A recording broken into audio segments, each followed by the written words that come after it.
Magandang gabi po sa inyong lahat dyan mga kababayan. Lalong-lalo na po sa mga sponsors ni Nanay Lorna, sa mga supporters ni Nanay Lorna mga kababayan. So magandang gabi sa inyong lahat dyan. Magandang araw. So ngayon mga kababayan, nais ko lang pong mag-explain sa inyo tungkol po sa pera na natanggap namin galing po sa sponsor, no? Galing kay Ate Tess. So ang pera mga kababayan, hindi po yun lahat para kay Nanay Lorna. Meron pong binigay si Ate Tess para sa amin, para kay Aya. Tapos mga kababayan, ang pera po na para kay Nanay Lorna, hindi ko naman talaga po yan ginamit para sa akin personal. So ang sponsor mismo nagsabi mga kababayan na kailangan ay para yun sa kanilang foods, para sa bigas, para sa mga ulam nila. So may mga pira man akong binibigay kay Nanay Lorna, pero hindi ko talaga binivideo mga kababayan.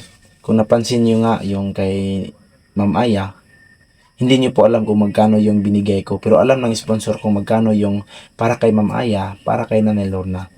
So hindi ko binibideo mga kababayan kasi alam nyo na, mahirap kasi yung panahon natin ngayon. Hindi man sa lahat yung merong magkaka-interest, pero posible ba?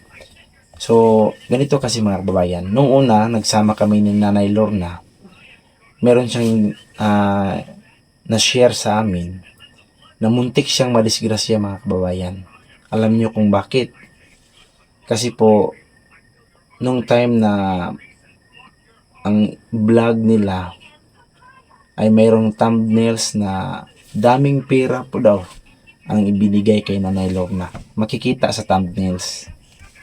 So ang nangyari mga kababayan, pagka gabi may pumunta sa kanya, pabalik-balik pumunta sa kanya, humihingi ng pera. So hiningian siya ng pera hanggang sa nagalit kasi wala man talaga maibigay si Nanay Lorna kasi wala man talaga siyang natanggap na pera. Natakot si nanay nga. Doon yan nangyari sa lukadang daw, sabi niya noon. So matagal na yon. Kaya sabi niya natakot siya dahil sa ganun na pangyayari. So sa thumbnails lang yun nakikita na maraming pera ang naibigay sa kanya. Hindi naman totoo.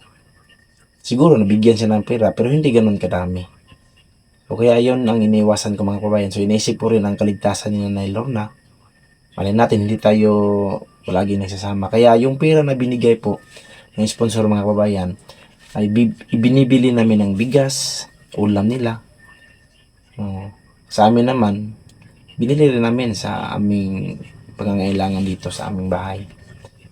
So yun po yung dahilan mga kababayan kung bakit hindi ninyo makikita na binibigyan ko siya ng cash. Kasi ang binibigay ko na cash sa kanila mga kababayan, yung cash lang po sa kanila. Hindi yung maraming sobra pa kasi sayang naman maubos lang. Sa ilang araw, maubos agad. Pag may kailangan si nanay na bilhin, so pumupunta siya dito sa amin lang, lalo na sa paaralan. So meron siyang pero ang baon ni Ninita, meron din nagbigay niyan.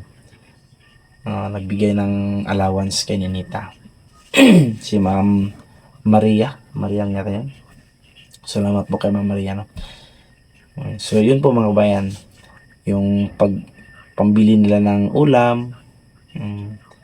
So binibigyan namin si Nanay Lorna. Kanina lang hindi siya nagsabi siya kanina na wala na pala silang ulam, pero tapos na silang naghapunan. Tapos na silang kumain. Hindi ko alam ano yung, pero sabi ni Ma'am Aya, pumunta daw doon sa kanya ng sardines, tinapa. Sabi ko kay nanay, bakit hindi ka nagsabi, nay?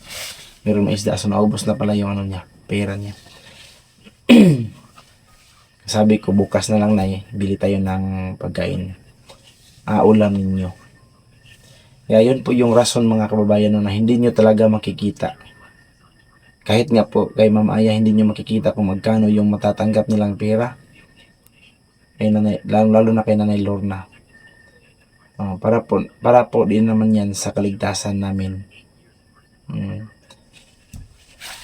Para hindi isipin ng iba na maraming palang pera diyan, marami.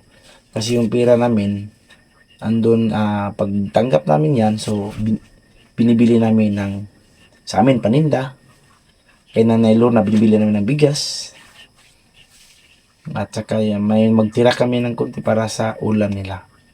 So yun lang po mga kababayan no. So pasensya talaga sa inyong lahat. Baka anong iniisip nyo sa pera na para kay nanay. So makakaasa kayo, hindi ko talaga yan gagamitin para sa aking sarili. Meron din kaming tinira. Nag-prepare kami para sa mga emergency. Sa mga emergency mga kababayan. Para sa mga emergency na kailangan ang pera.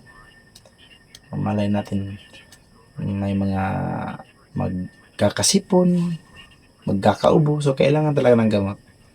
So hindi dapat natin uubusin agad yung pera. Yan po yung tinatanaw namin. Maliban sa kaligtasan na mayroong mangyayaring masama sa kanila. So kaya hindi nyo talaga makikita yan mga kababayan no. So yun lang po mga kababayan, at sorry talaga sa inyong lahat. Hindi ko kayo na-inform agad. Hanggang dito lang yung video natin mga kababayan, at magandang gabi sa inyong lahat dyan. Ingat kayo palagi.